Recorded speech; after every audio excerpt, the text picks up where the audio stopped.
CM योगी ने किया आयुष विवि की ओपीडी का शुभारंभ।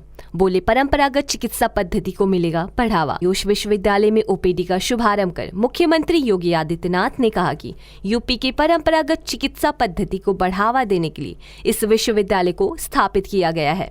उन्होंने कहा कि पीएम मोदी की अगुवाई में एक जिला एक मेडिकल कॉलेज का कार्य तेजी से चल रहा है। मुख्यमंत्री योगी आदित्यनाथ 2 दिवसीय दौरे पर आज गोरखपुर पहुंचे। उन्होंने भटहट के पिपरी में बन रहे प्रदेश के पहले आयुष विश्वविद्यालय में ओपीडी सेवा का शुभारंभ किया। इस दौरान उन्होंने जनपद वासियों को बधाई देते हुए कहा कि इस विश्वविद्यालय का लाभ सबसे अधिक ग्रामीण इलाकों में रहने वाले लोगों को मिलेगी। आपको बता दें कि मुख्यमंत्री रात्रि विश्राम गोरखनाथ मंदिर में करेंगे। गुरुवार की दोपहर क्षेत्रीय क्रीड़ांगण में आयोजित सांसद खेलकूद प्रतियोगिता में उपस्थित रहेंगे। जीडीए की सफाई व्यवस्था में शामिल वाहनों को हरी झंडी दिखाकर रवाना करेंगे। गोरखपुर के सभी उपस्थित भाइयों बहनों,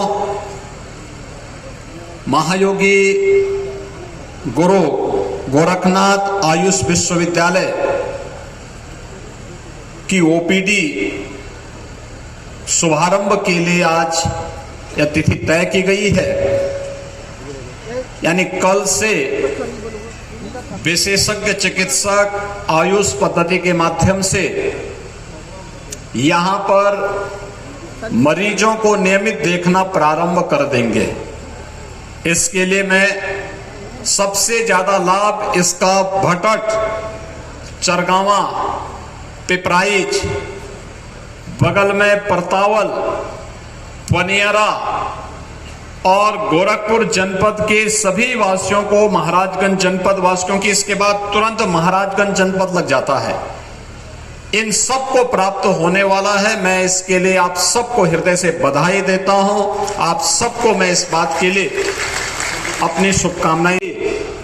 जब यह आयुष पद्धति से ओपीडी का कार्य प्रारंभ हो रहा है, आज आयुष विभाग के मंत्री भी हैं, यहाँ के लोकप्रिय सांसद भी हैं, लोकप्रिय विधायक भी हैं, गोरखपुर जनपद के हमारे सभी लोकप्रिय जनप्रतिनिधिगण भी हैं। इन सब की उपस्थिति में, प्रशासन की उपस्थिति में आपको ये समर्पित किया जा रहा है। इसके लिए मैं आप सबको बधाई देता हूं, अपनी शुभकामनाएं देता हूं। कुछ ही दिन में शिवरात्रि का पावन पर्व आने वाला है। भगवान शिव देवादिदेव महादेव हैं। शिव की ताकत का एहसास हम सबको लगा सकते हैं कि भगवान शिव जहर को भी आत्मसात करते हैं, लेकिन कभी किसी का अकल्याण नहीं करते, यानी कल्याण ही कल्याण करते हैं। शिव का मतलब ही कल्याण है। आयुर्वेद की पद्धति से, होम्योपैथ, यूनानी, सिद्धा, योग और नेचुरोपैथी की पद्धति से चिकित्सा का मार्ग खुलना भगवान शिव के प्रति, और बाबा गोरखनाथ तो शिव के ही प्रतीक हैं, उनके प्रति इस सच्ची श्रद्धा का एक भाव है, कृतज्ञता का भाव है कि हम सब उनके प्रति एक कृतज्ञता का भाव व्यक्त करते हुए आज यहाँ पर इस विश्वविद्यालय की प्रगति को आगे बढ़ाने के लिए, इसके माध्यम से यहाँ के युवाओं को उच्च शिक्षा अर्जित करने के लिए एक नया मंच देने जा रहे हैं। आज भारत के पास टूरिज्म के जो अनेक अवसर हैं, उन अनेक अवसरों में से एक महत्वपूर्ण अवसर होता है जब हम लोग यहां के माध्यम से बहुत सारे उन कार्यक्रमों को आगे बढ़ा सकते हैं। हेल्थ टूरिज्म उसमें से एक है। आपने देखा होगा प्रधानमंत्री मोदी जी के मार्गदर्शन में काशी विश्वनाथ धाम देश और दुनिया को अपनी ओर आकर्षित कर रहा है। लाखों लोग प्रतिदिन जाकर के दर्शन कर रहे हैं। अयोध्या में भगवान राम का भव्य मंदिर का निर्माण हो रहा है। लाखों लोग अयोध्या जा रहे हैं। ऐसे ही हर तीर्थ स्थल में लाखों लोगों की भीड़ लगी है। ये केवल श्रद्धा ही नहीं है, बहुत सारे लोगों के लिए रोजगार भी होता है। उसके माध्यम से रोजगार मिलता है लोगों को। कोई टैक्सी चालक होगा, कोई होटल संचालक होगा, कोई फूल पत्ती बेचने वाला होगा, कोई प्रसाद बेचने वाला होगा, इन सबको तो वहां से रोजगार मिलता ही है। लेकिन साथ साथ उस सिटी के बारे में, उस नगर के बारे में, वहां की प्रगति के बारे में लोगों को नजदीक से जुड़ने का अवसर भी प्राप्त होता है। उत्तर प्रदेश इस दृष्टि से सौभाग्यशाली है कि दुनिया के श्रद्धालु जनों को अपने आकर्षित करने के लिए सभी प्रकार के धार्मिक स्थल हमारे पास मौजूद हैं। हमारे पास पर्यटन विकास की अन्य अनेक संभावनाएं हैं। हेल्थ टूरिज्म, एलोपैथ में कम, आयुर्वेद में, योग और प्राकृतिक चिकित्सा में ज्यादा संभावना छुपी हुई है। और इस संभावना में यह एक नया अवसर देगा यहाँ के लोगों के लिए। यहाँ पे डिप्लोमा के कोर्स चलेंगे, सर्टिफिकेट कोर्स चलेंगे, विश्वविद्यालय अपना डिग्री कोर्स चलाएगा, यहाँ के युवाओं को प्रशिक्षित करेगा। आप गांव-गांव और घर-घर में आयुर्वेदिक पद्धति से, योग और प्राकृतिक चिकित्सा पद्धति से उपचार के नए माध्यम ढूंढ पाएंगे, लोगों को नया कार्य दे पाएंगे। और यहाँ पर तो अच्छी मिट्टी है, अच्छा पानी है, बगल में इतना भारी बड़ जंगल भी पड़ा हुआ है। इस सब का लाभ आपको प्राप्त होगा। दुनिया यहाँ पर टूट पड़ेगी आकर के कि लोगों को आरोग्यता प्राप्त होगी, पूरी दुनिया यहां आएगी। इसके लिए उस प्रकार का माहौल देने की आवश्यकता है।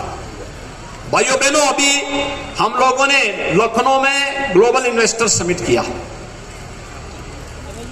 पूरी दुनिया आज उत्तर प्रदेश और भारत के अंदर निवेश करने की इच्छुक है। पूरी दुनिया में आ रही है। यानी जितने प्रस्ताव हमें प्राप्त हुए हैं 33.5 लाख करोड़ का, इससे मालूम है कितने लोगों को नौकरी मिलने वाली है। 95 लाख नौजवानों को सीधे सीधे नौकरी की संभावना इससे बन पाएगी। आप अनुमान कर लीजिए, यूपी के नौजवानों को पहले नौकरी के लिए दूसरे राज्यों में जाना होता था, दूसरे देशों में जाना होता था, और आज जब उत्तर प्रदेश के नौजवानों को उत्तर प्रदेश के अंदर ही कार्य मिलेगा, उनको फिर कहीं जाने की आवश्यकता नहीं। तब अन्य क्षेत्रों से, अन्य देशों से लोग भाग करके उत्तर प्रदेश में आएंगे और फिर कहेंगे कि साहब यहाँ के नौजवान को हम भी देखना चाहते हैं, अच्छा कार्य कैसे होता है।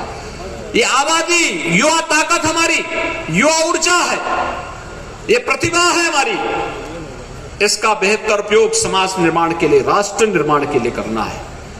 इसे सकारात्मक दिशा में आगे बढ़ाना है, अच्छा प्रशिक्षण देना है, इसके स्किल डेवलपमेंट के लिए कार्य करना है।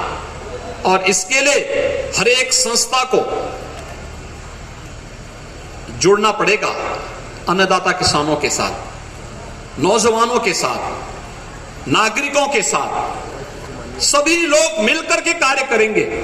मेरा ये मानना है ढेर सारी संभावनाएं इसके माध्यम से हम विकसित कर पाएंगे। उत्तर प्रदेश के ग्लोबल इन्वेस्टर समिट ने आज प्रदेश के सभी 75 जनपदों में निवेश की इन संभावनाओं को आगे बढ़ाया है। अब कोई जनपद ये नहीं कह सकता कि हमारे जनपद में निवेश नहीं हो रहा है। हर एक जनपद में हम लोग ये देने जा रहे हैं। और भाइयों बहनों, विकास समान रूप से प्रदेश के अंदर हर एक जगह होने जा रहा है। इसका लाभ भी उत्तर प्रदेश को प्राप्त होगा।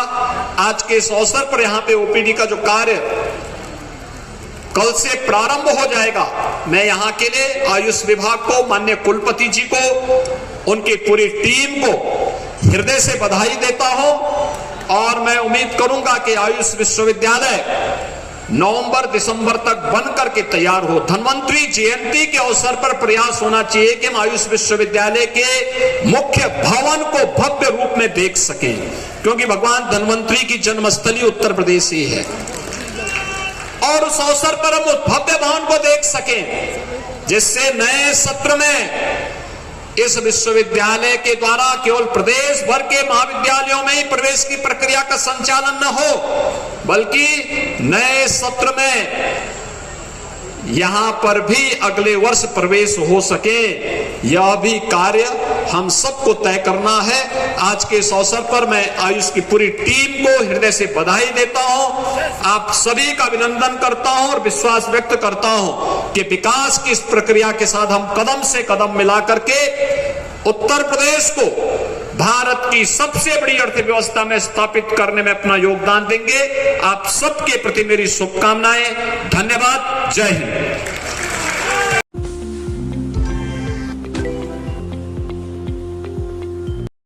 बजाओ बजाओ जरा झूम के बजाओ, बजाओ बजाओ जरा झूम के बजाओ।